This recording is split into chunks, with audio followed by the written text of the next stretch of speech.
Tu veux être ressuscité avec eux? Non? Mais réveille-toi, reprends la salat. Quand on a posé la question au prophète sallam, quelle est l'œuvre la plus aimée d'Allah? Il a dit la salat à son temps. Subhanallah, l'œuvre qu'Allah aime le plus, c'est la salat faite à l'heure. Et le prophète sallam, il a dit la prunelle de mes yeux était dans la salat. La salat est l'œuvre qu'Allah aime le plus. La salat est l'œuvre que le prophète sallam aime le plus. Tu prétends aimer Allah et son prophète. Comment se fait-il que tu n'aimes pas la salat? C'est pas possible. Mais si t'aimes Allah, tu dois aimer ce qu'Allah aime le plus. T'aimes le prophète sallam, mais t'es censé aimer la salat. C'est quoi cette insouciance? Et jusqu'à quand? Tu procrastines? Jusqu'à quand? Jusqu'à ce que l'ange de la mort vienne prendre ton âme et qu'on fasse salat sur toi? Et après, dans ta tombe, comment ça va se passer? Est-ce que ça sera un trou de l'enfer ou un jardin du paradis?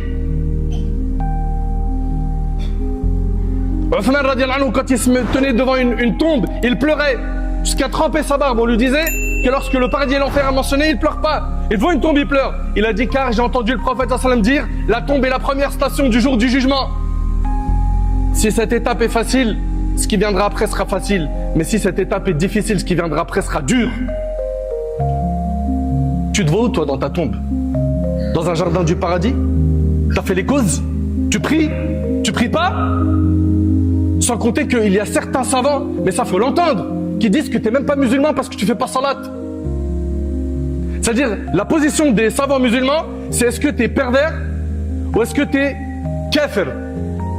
Dans les deux cas, t'es considéré comme une mauvaise personne. Mais réveille-toi! Non, mais c'est trop dur de se réveiller à 4h du matin pour soupe. Mais c'est facile de se réveiller à 3h pour un match. Vous avez pas honte?